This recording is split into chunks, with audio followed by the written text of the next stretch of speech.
So Bismillah ar-Rahman ar-Rahim. Assalamu alaikum wa rahmatullahi wa barakatuh, everyone. Today, inshallah, we're going to continue Surah Al-Ahzab. There's really a lot to say about Surah Al-Ahzab. And of course, it involves a lot with the different things that we are dealing with our life today, and the times, the different, I would say, political splits and the different divisions that we might have in the community, etc. It's really the same story. It's not much of a different from the time of the Prophet ﷺ or even the time of the past. So we're gonna discuss a number of different things. Last time we actually left off on this page, and وَإِذْ قَالَ طَائِفَةٌ مِّنْهُمْ يَا أَهْلَ يَثْرِبْ. So we talked about how the hypocrites were dealing with the mu'mineen, and they were the mu'mineen were faced, or the Muslims in Medina were faced with the storming, I would say, the storming, not huge numbers, 10,000 troops of the Ahzab, where they're united in a huge alliance of one, the pagans, two, Jews, and three, the munafiqeen on the inside were also working against the Muslims as well.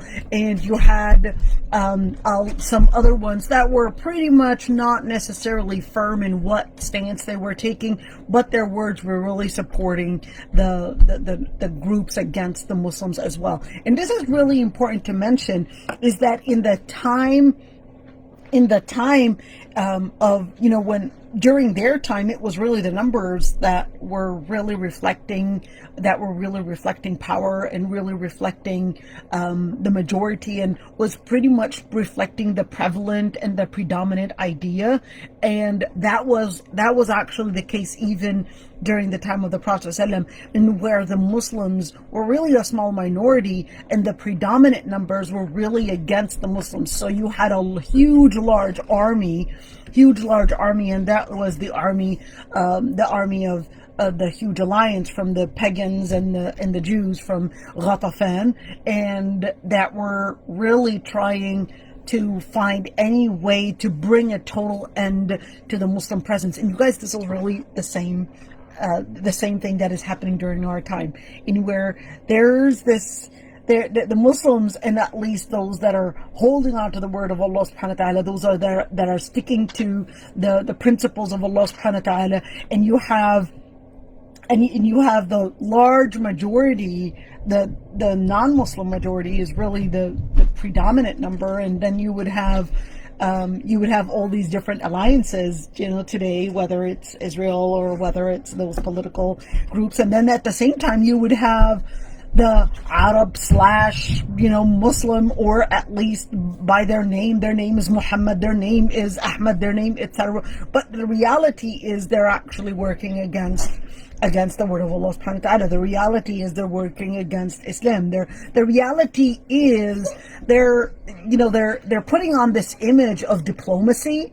They're putting on this image that we're here, trying to give a good image of Islam, but the reality is they're working against Islam. So here's the same thing. وَإِذْ قَالَتْ طَائِفَةٌ مِّنْهُمْ يَا أَهْلَ يَثْرِبْ. So the one group, and we talked about the different groups, one group was basically the munafiqeen and those that had diseases in their hearts. They would just say, well, you know what, Allah subhanahu wa ta'ala promised us, and all those different things about victory, about sticking on to the word of Allah subhanahu wa ta'ala, and that we just have to hold on to the path of Allah subhanahu wa ta'ala is not real. Okay, so it's like, don't stick to the word of it. And that's why they said مَا وَعَدَنَا اللَّهُ وَرَسُولُهُ إِلَّا غُرُورًا. It was like, it was more of a mirage. It wasn't really real. So don't be too focused on that. Alright, so that's exactly what the munafiqeen and those that had diseases in their hearts were saying.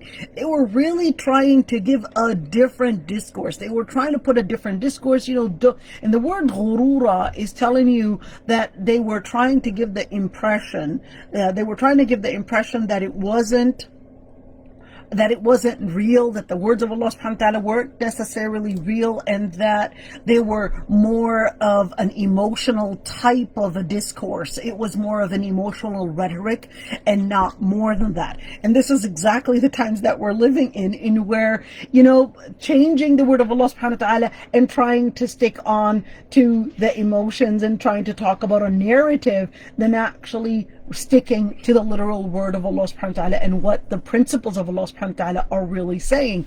وَإِذْ قَالَتْ طَائِفَةٌ مِّنْهُمْ يَا أَهْلَ يَثْرِبَ. Now here we are, we're in the middle of Medina, and there's a siege that was laid on the Muslims in Medina. The Muslims were facing a huge army of all these alliances, and the munafiqeen on the inside, the hypocrites inside Medina, were supposed to be covering the backs for the Muslims, where they were supposed to be also on the Muslim side, but they were actually working in a different manner. What they were saying, Ya ahla Yathrib la muqama lakum farji'u. They were supposed to be, at a place where to protect the backs of the Muslims, but they just said, there's no room for you, there's no place for you, so just go back.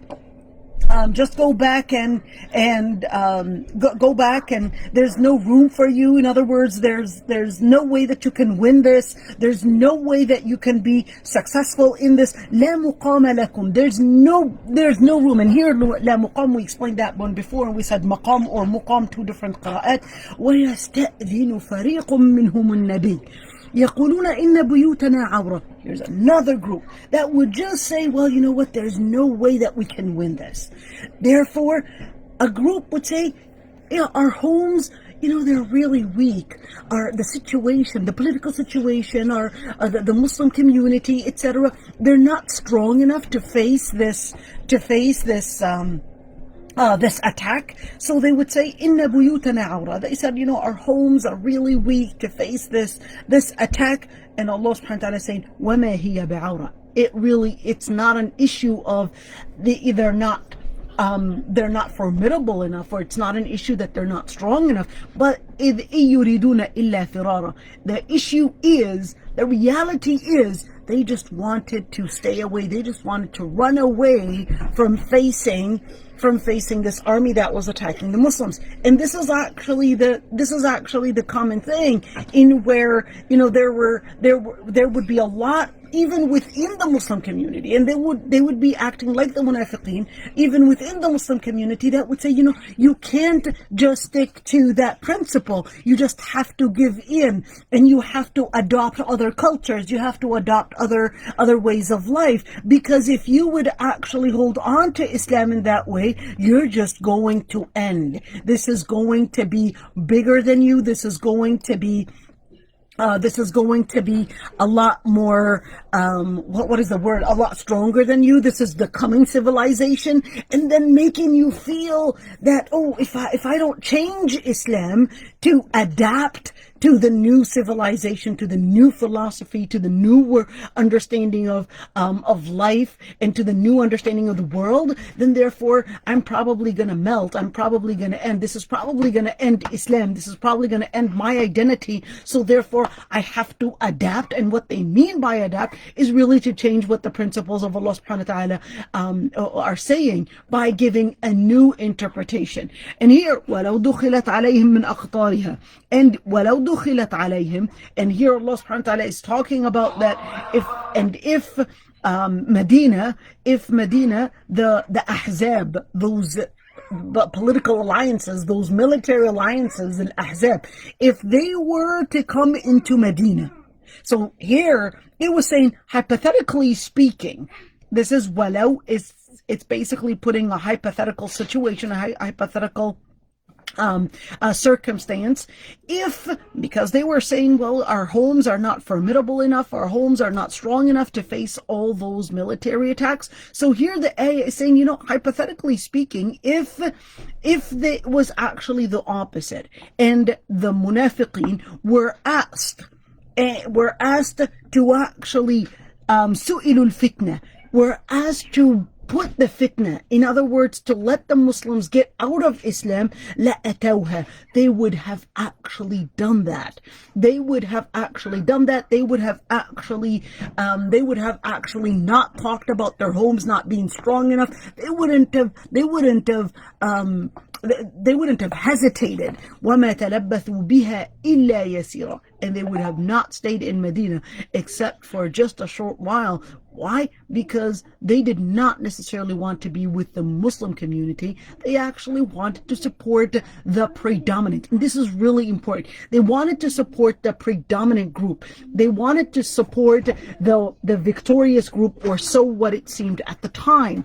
At the time, it seemed that the victorious group was actually the kuffar, the munafiqeen, etc. And they just wanted to be part of those that were winning, part of those that seemed stronger militarily, culturally, and politically. So they just wanted to be with that. Why? Because their focus is on the dunya. Their focus on the dunya and not the akhirah. وَلَقَدْ كَانُوا عَاهَدُوا اللَّهَ مِنْ قَبْلِ لَا يُوَلُّونَ الْأَدْبَارِ. They had actually promised before. لَقَدْ كَانُوا, and verily, and when they had actually promised Allah subhanahu wa ta'ala before. When before? In the times before, from the times that they had promised that they were going to support the mu'mineen, that they were going to support the Prophet sallallahu alaihi wasallam. And they promised لا يولون الأدبار, that they would not return. They would not return off or go back off the Prophet sallallahu alaihi wasallam.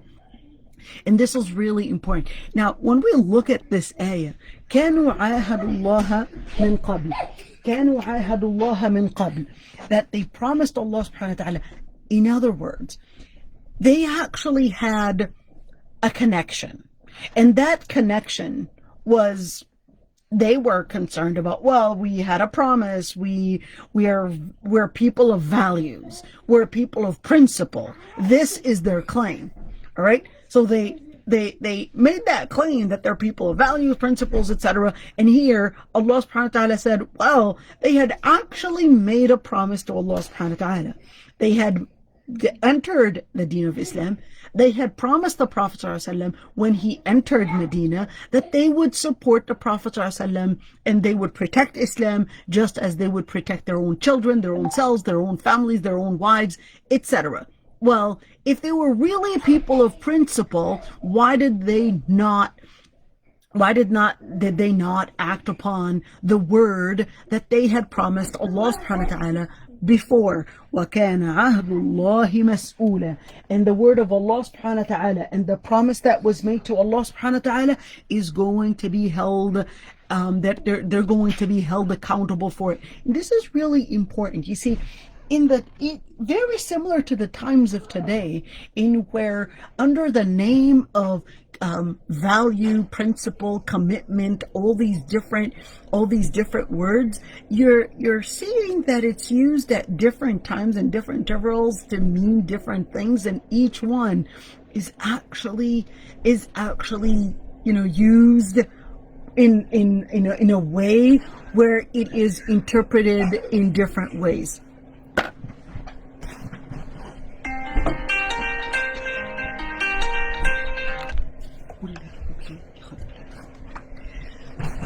In where it is interpreted in different ways, and during our times, really similar to those times back then, in where the words, they're given some form of a virtue, some form of a principle, of a high principle. So the principle is called love. The virtue is called human rights. The virtue is called women rights. The virtue is called pro-life. The virtue, and all these different or pro-choice, all these different labels and these different slogans, without us realizing, are a way to actually sell certain deviances, where it's called pro-choice, because if you would actually go against that idea, then you're against choice and you're only pro then you would seem like you're only coercion, or you're against people's rights to choose, to freedom, etc. And here, Allah subhanahu wa ta'ala just tell you, وَكَانَ عَهْدُ اللَّهِ مَسْئُولًا. The main wala, the main direction, the main connection, the main value, the main principle that you want to hold on to is really the principle of Allah subhanahu wa ta'ala. That's what your focus should be on. And here, this is really important to mention, because كَانَ عَهْدُ اللَّهِ مَسْئُولًا, if you look at the main reason why in this surah it is so connected with that particular situation and telling us what really happened, in order to tell us the story really is the same. Surah Al-Ahzab is the sister surah of Surah Al-Munafiqun. Why is it the sister surah of Surah Al-Munafiqun? Because it actually focuses on Al-Munafiqeen. And you could see that Surah Al-Ahzab, it wasn't really focusing on the Ahzab per se. It wasn't really focusing on the Ahzab and all those alliances, those military alliances that were attacking the Muslims. But it was actually focusing on the Munafiqeen, because they're a bigger danger on the Muslim unity, and they're a bigger danger on Islam than actually the Ahzab. The Ahzab, they're really clear about their stance in fighting the Muslims. But the Munafiqeen, they're not really clear. And then it can become that gap, that area where it can actually be a bigger harm and a bigger threat on the Muslim Ummah and their identity than the kuffar themselves. And this is really important, because what we're seeing, not only at the time, but you could see even today, in where telling us that we need to reinterpret or even refine, all these beautiful terms, refine and give a different interpretation, and hold on to these general terms in Islam. These general terms in Islam, it's all about love, it's all about tolerance, it's all about that, and not really realize that those terms, haq yuradu biha batil, that they're actually true, but they're used in a misinterpretation, they're used in the wrong place, and then eventually it actually becomes a delusion, and it becomes put in the wrong place, given the wrong interpretation, and it becomes this total loss. Now, قُلْ لَن يَنْفَعَكُمُ الْفِرَارُ إِنْ فَرَرْتُمْ. Let's go for the second page right here. قُلْ لَن يَنْفَعَكُمُ الْفِرَارُ إِنْ فَرَرْتُمْ مِنَ الْمَوْتِ. So this is again directing the words at the Munafiqeen. Why? Because the Munafiqeen, their focus was their life. Their focus was, how are we going to be perceived? Their focus was getting a political position. Their focus was really getting those stances. In other words, very dunya benefits. And here Allah subhanahu wa ta'ala is focusing on the biggest benefit that they're focusing on, which is their life. So Allah subhanahu wa ta'ala says, قُلْ لَن يَنْفَعَكُمُ الْفِرَارُ إِنْ فَرَرْتُمْ مِنَ الْمَوْتِ أَوِ الْقَتْلِ. It's not going to benefit you whether you ran away, you're running away from participating within the Muslim community, within the Muslim army with the Prophet ﷺ, and defending Islam, even whether you ran away from death, or somebody, being killed in jihad or in the battle, it's not going to do you much. It's not going to help you in anything. Why? Because إِذَا لَا تُمَتَّعُونَ إِلَّا قَلِيلًا. Anyways, whether you postponed the ending of your life, in other words, hypothetically speaking, you managed to run away from death, and hypothetically speaking, you managed to run away from death. In the end, لا تمتعون إلا قليلا. Anyways, your life is going to be short, and the amount of enjoyment in this life is really qalila, is really just minimal. It's really small compared to the akhirah. Meaning what? This is actually saying, your focus should not be about getting the benefits and the privileges in this dunya, but the benefits and the privileges that you should be focused on are the benefits and the privileges in the akhirah. Meaning what? Meaning, don't give up on what? Let's see the ayah before it. Don't give up on ahdullah. Don't give up on the principles of Allah subhanahu wa ta'ala to gain worldly benefits and worldly privileges. Because those privileges in this dunya, they're very temporary. They're not going to last. The privileges that you should be focused on is really Allah subhanahu wa ta'ala. So then the ayah with the same idea actually continues. قُلْ مَنْ ذَا الَّذِي يَعْصِمُكُم مِّنَ اللَّهِ. Ask them, who's going to protect you? Who's going to save you from Allah subhanahu wa ta'ala if Allah subhanahu wa ta'ala willed any harm for you or willed any mercy? Meaning what? If anyways, all the benefits, all the lively things, all the different things that you need or want are actually in the hands of Allah subhanahu wa ta'ala, then who is really going to protect you from any harm? Now, the reason why you might seek a privilege or you might seek a benefit is really to keep some kind of a harm away from you. You're seeking, a particular privilege, you're seeking a particular benefit in order to avoid probably losing your citizenship, or probably losing your residency, or probably losing your house, or probably losing, maybe you don't want to not get a benefit. I want to buy a house, so I only have, my only option is mortgage and riba, so I'll just go through that, and to gain a dunya benefit, to gain a dunya privilege, a home, maybe school, maybe a position, a job, all these different things, they're going to be out there. All these different things are benefits that we all seek. So here Allah subhanahu wa ta'ala is saying, well, when you thought that the reason why you took that haram, or why you got that haram job, or haram position, or haram home, or haram document, or whatever it is, was really to avoid harm, here Allah subhanahu wa ta'ala says, مَنْ ذَا الَّذِي يَعْصِمُكُم مِّنَ اللَّهِ إِنْ أَرَادَ بِكُمْ سُوءًا.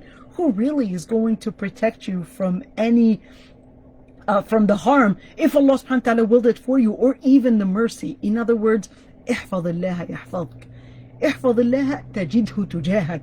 In other words, احفظ الله, preserve the words of Allah subhanahu wa ta'ala, and Allah subhanahu wa ta'ala will preserve you.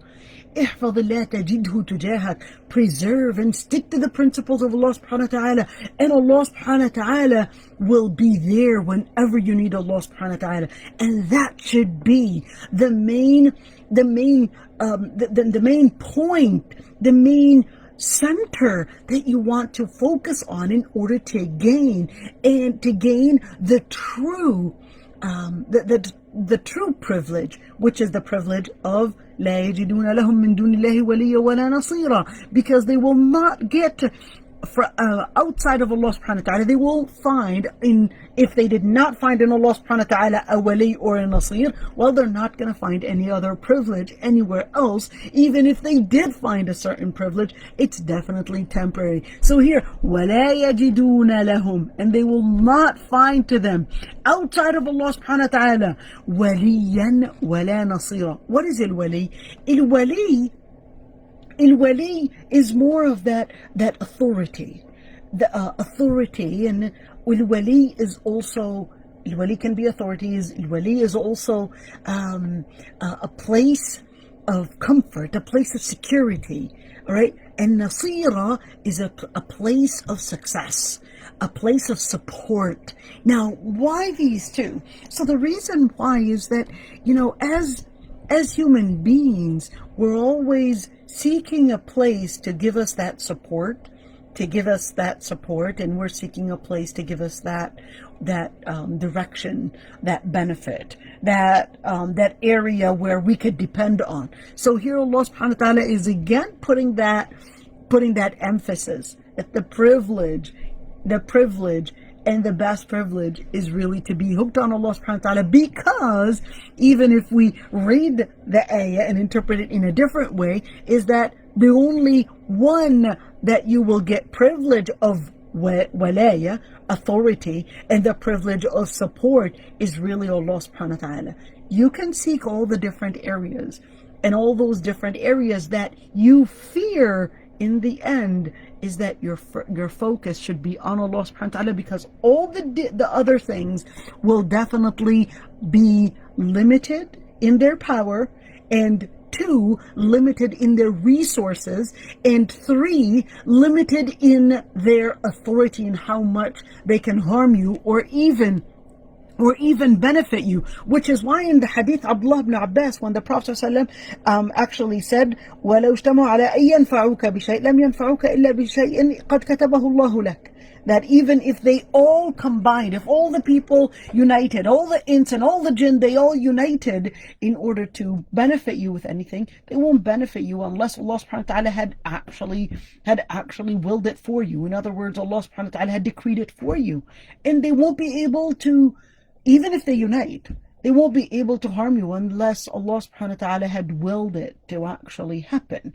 In other words, go back to Allah subhanahu wa ta'ala. Don't give on the principle of Allah subhanahu wa ta'ala. Don't give up on the principle of Allah subhanahu wa ta'ala to gain these worldly benefits, because they're not everlasting. قَدْ يَعْلَمُ اللَّهُ الْمُعَوِّقِينَ مِنْكُمْ وَالْقَائِلِينَ لِإِخْوَانِهِمْ هَلُمَّ إِلَيْنَا وَلَا يَأْتُونَ الْبَأْسَ إِلَّا قَلِيلًا. Now this is here, قد يعلم الله المعوقين, that Allah subhanahu wa ta'ala here, قد يعلم is actually taking us into a different type of a discourse, in where قد يعلم, in where Allah subhanahu wa ta'ala is saying, you may know, but it's not that Allah subhanahu wa ta'ala is saying this is not here, tashkik, but this is actually tahqiq, is that where Allah subhanahu wa ta'ala is saying, قَدْ يَعْلَمُ, it's like, well, this is what they were thinking.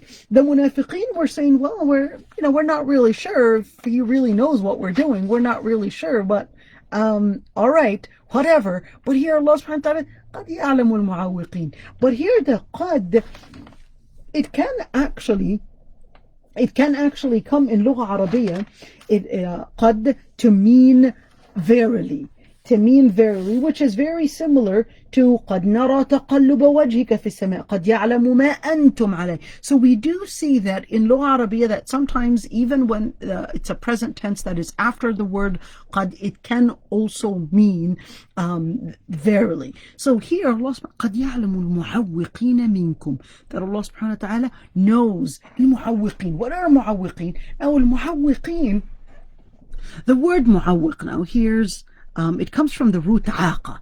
And the word aqa are those that are trying to put obstacles on something. So aqa, obstacles, and the person mu'aq is the person that has a disability. Why? He's got so many obstacles, and the challenges become bigger, and that's why to actually get there, it's harder for them to actually do all these different things. So here Allah subhanahu wa ta'ala is saying that Allah subhanahu wa ta'ala knows those that were doing and putting the challenges, putting the obstacles, and or sometimes even inventing an obstacle. They'll be making it like, oh, it's going to be hard. You're not going to be able to get there. You're not going to be able, and the list goes on in trying to let you think that there are obstacles and that you should give up on your principle and you should give up on Allah subhanahu wa ta'ala because the obstacles are too many.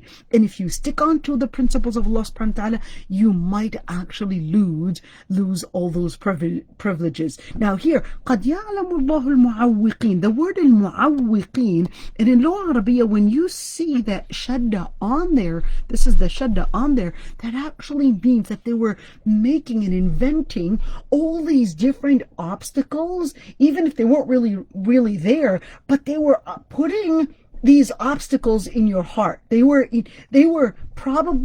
making it very challenging on you by taking away your confidence in Allah subhanahu wa ta'ala, by taking away your confidence, by taking away your confidence in the word of Allah subhanahu wa ta'ala, the identity, etc. And وَالْقَائِلِينَ لِإِخْوَانِهِمْ هَلُمَّ إِلَيْنَا.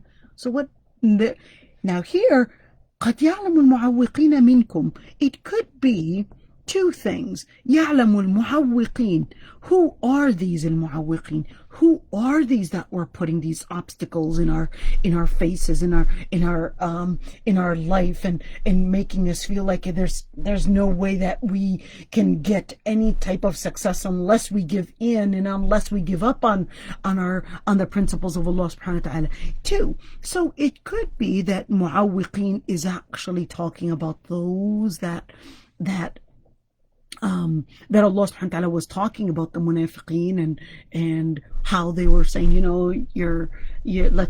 let's give up on you. There's no way that you can succeed in whatsoever. And another interpretation is that قَدْ يَعْلَمُ الْمُعَوِّقِينَ وَالْقَائِلِينَ, meaning that mu'awwiqeen are the same ones that will be saying so forth. What will they be saying? القائلين لإخوانهم هلم إلينا. They would say, هلم إلينا, just come and join us. Don't worry about these people. Now, while looking at the Muslims in a condescending manner and thinking, oh, they'll never be victorious. Time is going to come and these people are going to be history. And this is the same discourse again and again, in where considering that the Muslims and the principles they stand up for, it's going to be history. And then وَلَا يَأْتُونَ الْبَأْسَ إِلَّا قَلِيلًا. لَا يَأْتُونَ الْبَأْسَ إِلَّا قَلِيلًا. Why? Even when there is a major, and here the word al-ba's is actually war. So when there is a major confrontation, and this is really important, when there's a major confrontation, they would rarely be there. Why? Because they don't want to feel like they are part, and they don't want to be on the spot to choose between Islam and kufr, but they want to always be in that area where it's a gray area, and given the chance to attack the Muslims. And here's the thing, is that the psychology of nifaq. So this surah is actually talking about this and discussing the psychology of nifaq. The psychology of nifaq, the psychology of hypocrisy, is always to feel that I need to get the confidence, the power, the authority, the privilege from the winning party. So if the winning party, in other words, if you can't beat them, join them. So if the winning party is the one to attack the word of Allah subhanahu wa ta'ala, well, they'll be on that winning party. They'll be joining that group. If the winning party is the Muslim group, that's when they'll feel like, yeah, this is actually me. And these people, this psychology is not based on Iman as much as it's based on dunya.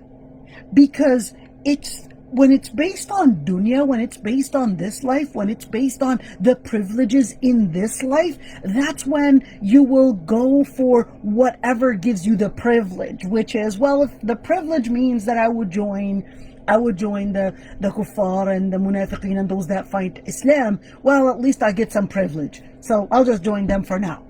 And if the privilege goes there, and what privilege are we talking about? The privilege that they're seeking is not the akhirah. It's actually the dunya, the privilege that is being sought here. And that's why the ayah was focusing on that. وَمَا تَلَبَّثُوا بِهَا إِلَّا يَسِيرًا. And even if they were to be fought, even if they were to join, even if they were, and the list goes on. Surah Al-Ahzab is discussing the psychology of munafiqeen. The psychology of munafiqeen, and how their focus is really just on gaining privilege, on gaining the benefits of dunya, and not the akhirah. And here, وَلَا يَأْتُونَ الْبَأْسَ إِلَّا قَلِيلًا. They would only come, they would only be there, even if they were put on a spot to be in that confrontation, it would be very minimal that they would even join. Why? Because they're just seeking the privilege. They're just seeking the privilege of materialistic privileges. They're not really seeking to let the principles of Allah subhanahu wa ta'ala actually be victorious. أَشِحَّةً عَلَيْكُمْ. Now what does it involve? To victory, the principle to victory, the word of Allah subhanahu wa ta'ala, it actually involves that you are willing to give in. You're sacrificing your life, you're sacrificing your wealth, you're sacrificing whatever it takes. You're willing to give up whatever it takes in order to support the word of Allah subhanahu wa ta'ala. So here, Allah subhanahu wa ta'ala is again giving us a different angle and telling us how they relate even with the different things that they have. So what does that mean? It means that ashahatan alaykum, that even when it's time for them to support financially, and because before it was talking about supporting in their life, but now it's going to a second degree. The supporting in their life, we saw لا يأتون البأس إلا قليلا, when it would involve their life and them joining in a battle or them joining with themselves, they weren't actually there. But when it involved money, the story is really the same. Ashihatan alaykum, they would be extremely greedy. They would barely give and support any, if they would support anything at all. Why? Because they want to gain the privilege, and they're actually concerned about the materialistic provisions or the materialistic benefits. So they definitely don't care about involving themselves or contributing to the Muslim and to the sake of Islam. They don't care about contributing to Islam. So ashahatan alaykum, they would be extremely greedy in contributing, and they won't contribute with their wealth at all, because that's not their concern. Their concern is not the word of Allah subhanahu wa ta'ala. Their concern is the privilege. فَإِذَا جَاءَ الْخَوْفُ رَأَيْتَهُمْ ينظرون إليك تدور أعينهم كالذي يغشى عليه من الموت فإذا جاء الخوف. And when fear comes, what fear? This is when a battle comes. Or al-khawf can mean battle, can be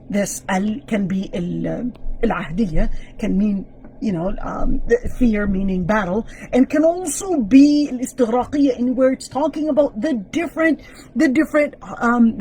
things that they might fear, the different what is the word that I could use? The different loss of provisions, loss of different losses. They're afraid to lose the different privileges. فَإِذَا جَاءَ الْخَوْفُ, رَأَيْتَهُمْ يَنظُرُونَ إِلَيْكَ. You would see them, they're looking at you, and the way they're looking at you, their eyes are so afraid. Why? They're afraid of losing the privilege. They're afraid of losing all the materialistic gains that they had already gotten. So كَالَّذِي يُغْشَى عَلَيْهِ مِنَ الْمَوْتِ, you could see their eyes. It's like they're moving around. It's like, oh, what if this happens? As if they're about to die. Why? Because they're looking at their dunya as if those privileges go, then it's like I'm dying. The privileges and their dunya is just all about materialistic gain. So here, كَالَّذِي يُغْشَى عَلَيْهِ مِنَ الْمَوْتِ, as if they were near death. As if they were near death, because they are then considering that I'm about to lose all my materialistic gains here. فَإِذَا ذَهَبَ الْخَوْفُ. And I want you to focus on this one. This one is really, really sensitive here. فَإِذَا ذَهَبَ الْخَوْفُ. Then when the fear, whether it's battle or whether it's al-khawf to mean all the different worries about, losing the privilege, سَلَقُوكُمْ بِأَلْسِنَةٍ حِدَادٍ أَشِحَّةً عَلَى الْخَيْرِ. Salaqukum, what would they be doing? Salaqukum, salq is like to boil something, and salq can also mean to beat severely. Salaqukum bi alsina, they'd be the ones to beat you with their tongues severely. Hidad, it's like their steel. The words would be so angry. The words would be so powerful. The words would be so ardent in attacking the Muslims, And of course, it's like, if it wasn't for you, look at what you had done to the Muslim community. This is what you're doing. This is because of you. And this is so common that you would see Muslims, the munafiqeen, that when they're talking to Muslims, they're always like lacking tolerance, lacking love, lacking all that acceptance, and lacking all that. But when they're talking to the kuffar, when they're talking to people that are not even Muslim, you could see that they're always talking with love, and they're always talking about tolerance, they're always talking about acceptance, whatever happened? Why is it when you're talking to a Muslim, you're all of a sudden سَلَقُوكُمْ بِأَلْسِنَةٍ حِدَادٍ? Your tongues are just so what is the word that I could use? But they're just so powerful in beating the Muslims. When it's talking to the Muslims, it's so angry. It is so what is the word that another word? It's like beating. It's like slashing the Muslims. Hidad. The word hidad. It's like it's made of steel. And that what happens is that salaqukum, when it's gone, even though you were the ones to be the strong ones to face all the counter things against the Muslim identity, when all that is gone, they all of a sudden become the ones to attack you. It's your fault. It's because of you. You're the cause of all this. You have to change. Look at how backward you are. Look at the way you're dressing. Why don't you change the way you dress? Why don't you change the way you talk? Why don't you change the interpretation? There are different opinions and all these different things. What happens? They're ashihatan ala al-khair. They're not just... Here the ayah is actually saying ashihatan ala al-khair. Now before it says ashihatan alaykum, but now it's saying ashihatan ala al-khair. You know, ashihatan ala al-khair is different than ashihatan alaykum. Ashihatan alaykum would mean, they're not going to give you in any form of contribution. They're not going to support you in any way. They're not going to support you in any way. So here, ashihatan ala al-khair is actually saying, in all forms of good, in all entrances to good, ashihatan, they're going to be ashihah, they're going to be very greedy. They're not going to contribute in any good. They're not going to contribute in any good because all they want is really to condescend. And of course, salaqukum, they want to make themselves seem that they were on top of you, that they're higher. They want to seek another type of privilege. What privilege here? When you look at the word salaqukum bi alsina, that they want to bring in that position. They want to give themselves a position of being higher than you. In other words, look at you in a condescending eye. And that's why, to make you feel that you lose your confidence. So that's why salaqukum, it's like they'll be exacerbating you. The word salaqukum is exacerbating. They're slashing and exacerbating, peeling you in different ways. بِأَلْسِنَةٍ, with their tongues. أُولَئِكَ لَمْ يُؤْمِنُوا. The reality is, those people that have, nas'alullah al-afwa wal-afiyah, may Allah subhanahu wa ta'ala not make us from those. It's so easy, la ilaha illallah, it's so easy to speak of that, but we don't realize that many times we could be part of these. May Allah subhanahu wa ta'ala not make us one of these. But I'm using this language because we're actually seeing, I'm interpreting the words of the Quran here. I'm interpreting the words of the Quran here. I know I'm speaking with lots of, I don't know, you can call it angry, you can call it, don't use this at home. I'm speaking with this word because we're actually seeing this as a reality. But at the same time, it's also for us to really rethink of it. Are we really part of those or not?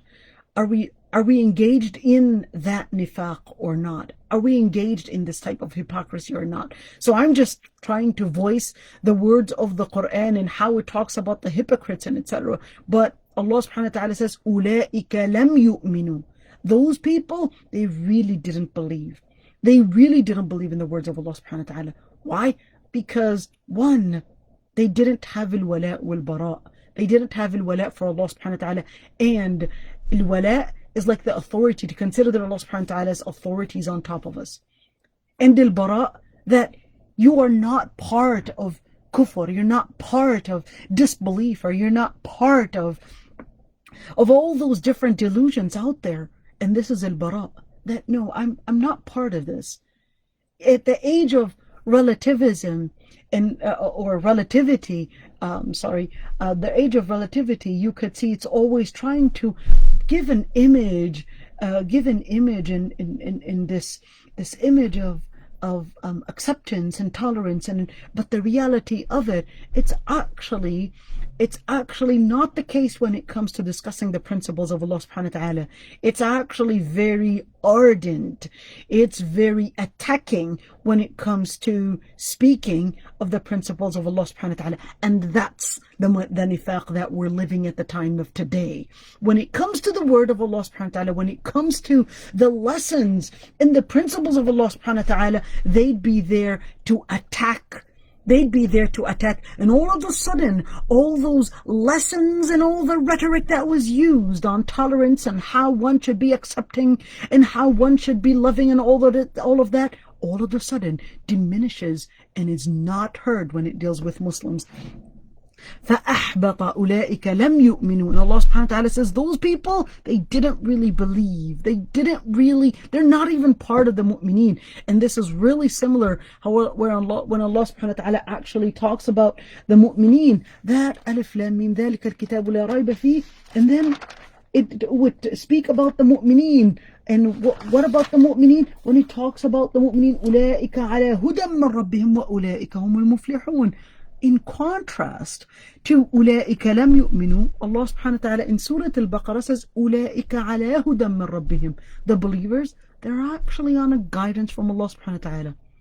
أُولَٰئِكَ عَلَىٰ هُدًى مِّن رَبِّهِمْ وَأُولَٰئِكَ هُمُ الْمُفْلِحُونَ. And those are the people that are going to be successful.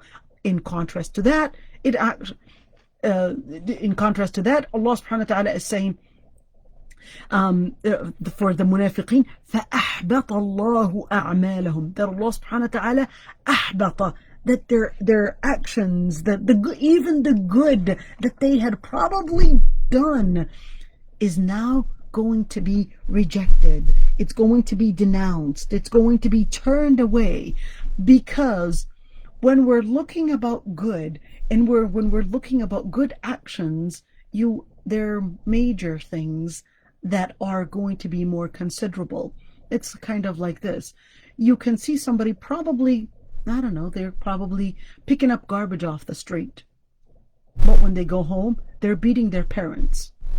You might think, wow, they're cleaning up the street. They're such good people. Look at what they're contributing to the society. And let's take pictures. Let's stand in front of them. Let's put them on social media, etc. But at home, they're beating their parents. Then here Allah subhanahu wa ta'ala would say, أَحْبَطَ اللَّهُ أَعْمَالَهُم. Why? Because yes, it's nice to pick up garbage, but the amount and the major place that you should be focused on is really your parents. So you beating your parents, that good thing that you might have contributed and picked up the garbage off the street, yes, that is good. But guess what?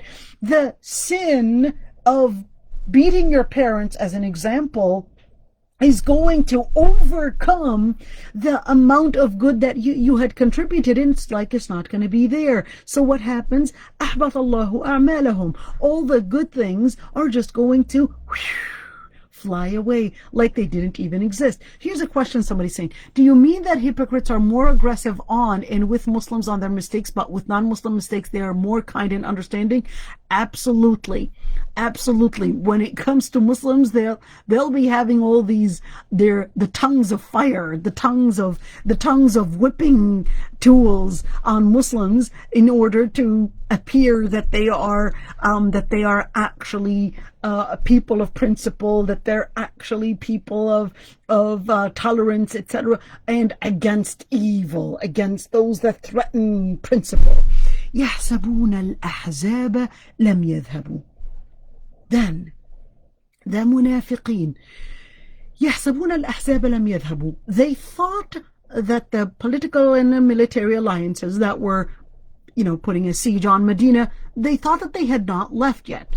وَإِيَأْتِي الْأَحْزَابِ. And if they were to come back, hypothetically, يَوَدُّوا لَوْ أَنَّهُمْ بَادُونَ فِي الْأَعْرَابِ. They would wish Or they would they would consider, that yawaddu, it's like they would attempt, they would dream, they would want to not be with the Muslims, but in fact they would have actually wanted to be with Ghafar or Bani Aslam, those that are distant Bedouin tribes, the away from Medina. That way they won't have to engage in defending Islam and Muslims, and that way they could just gain the benefit.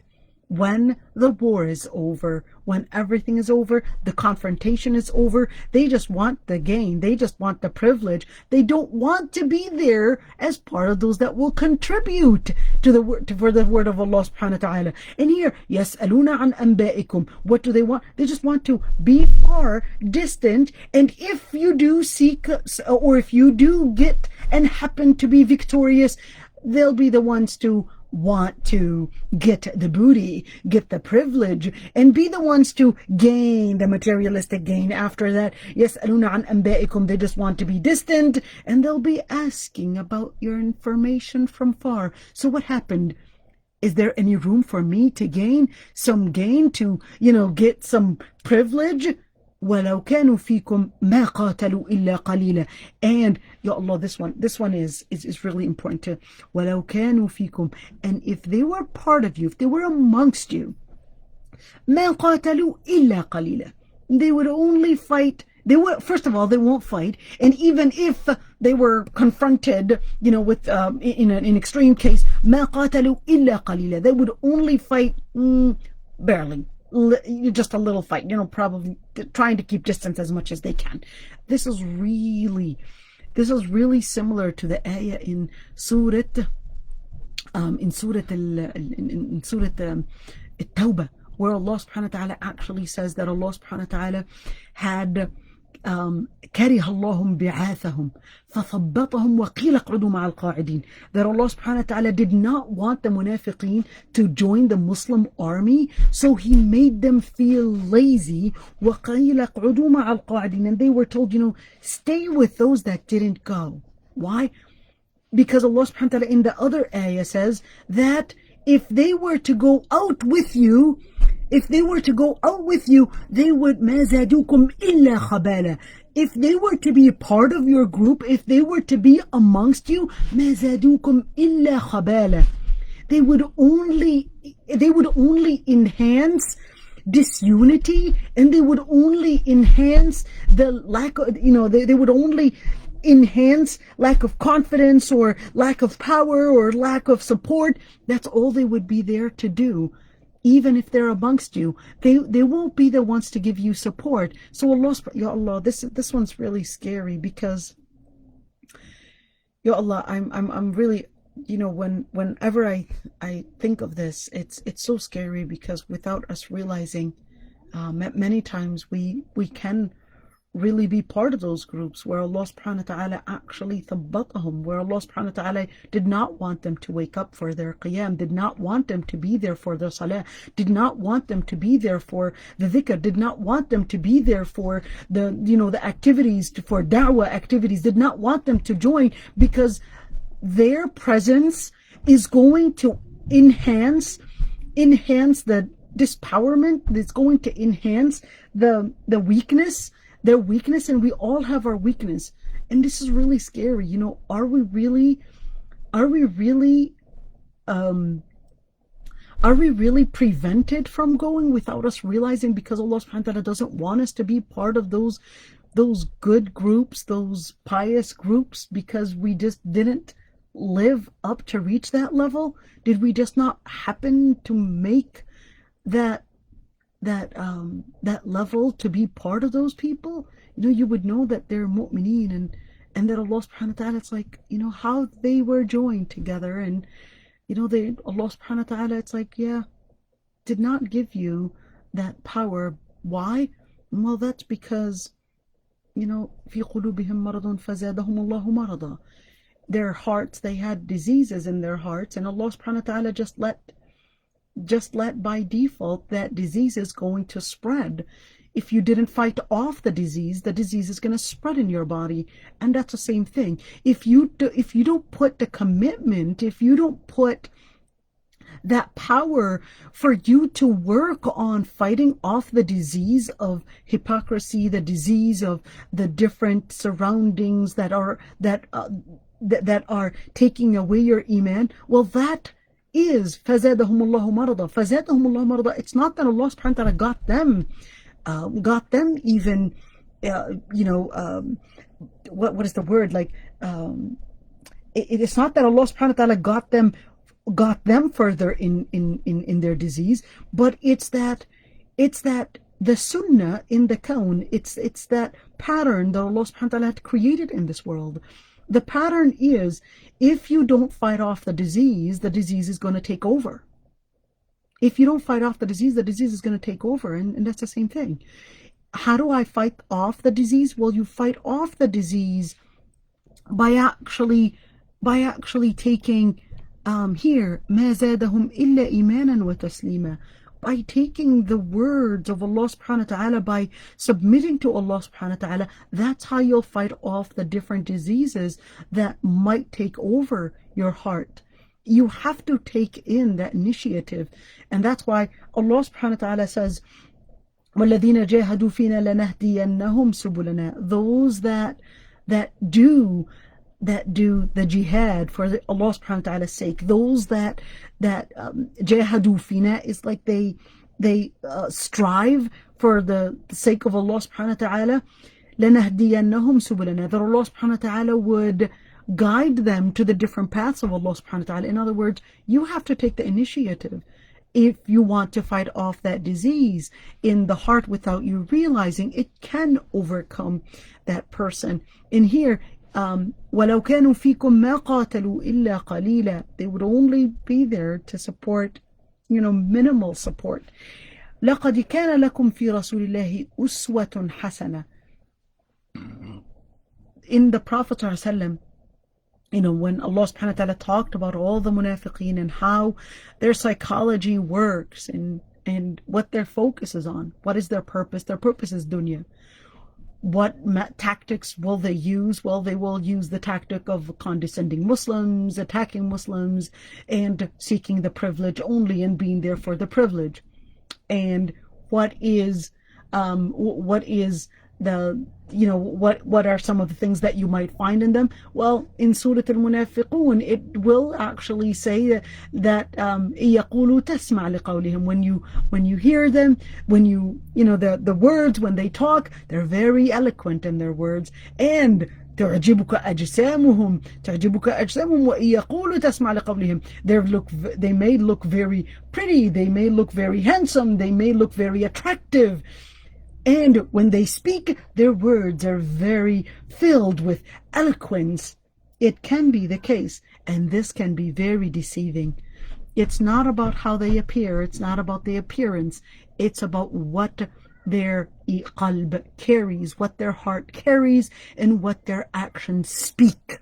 This is what is considered. And here, Allah subhanahu wa ta'ala, in contrast to all the munafiqeen, Allah subhanahu wa ta'ala says, لَقَدْ كَانَ لَكُمْ فِي رَسُولِ اللَّهِ أُسْوَةٌ حَسَنَةٌ, that in the Prophet of Allah subhanahu wa ta'ala, verily there was a good example, hasana, a good example for those that their purpose, مَنْ كَانَ يَرْجُو. Why yarju? Because it talked about that purpose that the munafiqeen were seeking, which is the purpose of dunya, the privilege of dunya. So the ayah is saying, well, here's what you want to see. Now that you saw all the munafiqeen, their purpose, their tactics, the different things that you might find in them, well, take the Prophet ﷺ as the uswa, as the good example, that good role model that you want to imitate.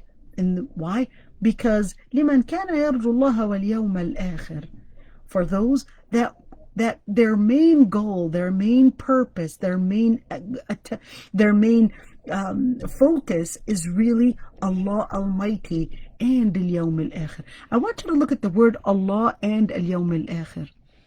Allah is, when you look at Well, yarjullah, you seek Allah subhanahu wa ta'ala, and al-yawm al-akhir, you seek the reward on Judgment Day from Allah subhanahu wa ta'ala. And of course, your existence, when you relate to kana yarjullah, your existence, you know that your existence is dependent on Allah subhanahu wa ta'ala. And you know, in terms of time, your existence depends on Allah, but your existence is also based on time, and your existence based on time, the end of time and the purpose, and your focus is going to be Yawm al-Akhir, Judgment Day, the last day. In other words, in contrast to what the munafiqeen were seeking, they were seeking not Allah, they were seeking dunya. And they were not seeking al-Yawm al-Akhir. Well, here they were actually seeking themselves. Let me correct that. They were seeking their ego. They were seeking themselves as the center. They were egocentric. And in terms of time, in terms of life, they were seeking dunya and not al-Yawm al-Akhir. So Allah subhanahu wa ta'ala tells us, well, the Prophet ﷺ was the good example for you in order to interpret your philosophy of this dunya, your philosophy and how you take your own principle. And what is it based on? The principle that Islam is based on is the principle that it is from Allah subhanahu wa ta'ala, and the principle is to seek the privilege in the akhirah, is to seek the privilege on Judgment Day. وَذَكَرَ اللَّهَ كَثِيرًا. What does ذَكَرَ اللَّهَ كَثِيرًا have to do with anything? ذَكَرَ اللَّهَ كَثِيرًا because Allah subhanahu wa ta'ala actually describes. ذَكَرَ اللَّهَ كَثِيرًا means that they mention and they do the dhikr and remembrance of Allah subhanahu wa ta'ala often. Now, it's very important to look at here, ذَكَرَ اللَّهَ كَثِيرًا. In another surah, Allah subhanahu wa ta'ala actually says about al-munafiqeen, لَا يَذْكُرُونَ اللَّهَ إِلَّا قَلِيلًا. They would barely mention the name of Allah subhanahu wa ta'ala. They would barely mention the name of Allah subhanahu wa ta'ala. And here, that dhikr, the dhikr in saying subhanallah, alhamdulillah, we took yesterday in al-hadith when Abu Dhar al-Ghafari mentions that the Prophet ﷺ actually said in the hadith, ذهب أهل الدثور بالأجور يصلون كما نصلي ويصومون كما نصوم. And what do? And they actually يتصدقون بفضول أموالهم. They would give all the sadaqah. They pray like us, they fast like us. But because they've got the money, they're able to contribute. They're able to do lots of donations. We don't have that money. So are we less of believers than them? So the Prophet ﷺ actually says, أَوَلَيْسَ أَقَدْ جَعْلَكُمْ مَا تَصَدَّقُونَ. Didn't Allah subhanahu wa ta'ala give you anything? What don't you have anything? When then the Prophet ﷺ actually says, إِنَّ بِكُلِّ تَسْبِيحَةٍ صَدَقَةٍ وَبِكُلِّ تَحْمِيدَةٍ صَدَقَةٍ وَبِكُلِّ تَهْلِيلَةٍ صَدَقَةٍ. With every tahmidah, with every subhanallah, with every alhamdulillah, with every la ilaha illallah, with every the amr bil ma'ruf wa nahy anil munkar, ordering for what is good and forbidding what is bad, that is in itself a sadaqah. In other words, when we're talking about dhikr, we're talking about there's the highest level of dhikr, which is the oral dhikr. And the highest of those oral dhikrs is La ilaha illallah. Then goes all the different types of dhikr that relate and are basically stemmed from this one. Then the other type of dhikr is basically the dhikr in action, in where amanu wa amalu salihat. After doing the dhikr is-shahada, then they actually do the dhikr of action. They put the words of Allah subhanahu wa ta'ala in action, because remembering Allah subhanahu wa ta'ala is remembering to apply it and apply the principle in a way where it really speaks your love from the inside, is speaking it in practice, is speaking it in a form of action. وَلَمَّا رَأَى الْمُؤْمِنُونَ الْأَحْزَابَ قَالُوا. What time is it? Alright, so I think we have to end right here. We'll just leave it. We'll just continue next week inshallah. ولما رأى المؤمنون الأحزاب قالوا هذا ما وعدنا الله ورسوله وصدق الله ورسوله وما زادهم إلا إيمانا وتسليما. We'll just leave it here inshallah. We'll continue next week. If there is anybody that has any questions, I'll be happy to answer them inshallah, or even wants to comment. I know Sister Zainab, if she were here, she would have wanted to comment, but she's on Facebook. if somebody wants to comment, you could raise your hand and I'd be happy to. You can actually unmute yourself as well. All right, looks like nobody has any comment or something to say. So jazakumullah khairan everyone for joining. You know, at the end of this, we always have to make the dua to make us better than what might appear from us, and make us from those that are mu'mineen, and make our actions better than our claims, and make our words always, you know, speaking of light, and make us light, and make us from those that are part of the mu'mineen, and keep us away from nifaq and whatever that interprets in actions, words, or even how we feel as part of different groups. May Allah subhanahu wa ta'ala increase our iman and make us from the salihin. And may Allah subhanahu wa ta'ala make us from those that see what is good as good, and what is haqq, and what is evil as evil. And may Allah subhanahu wa ta'ala make us from those that do what is good and abstain from what is evil. Ameen. Jazakumullah khairan everyone, and assalamu alaikum wa rahmatullah.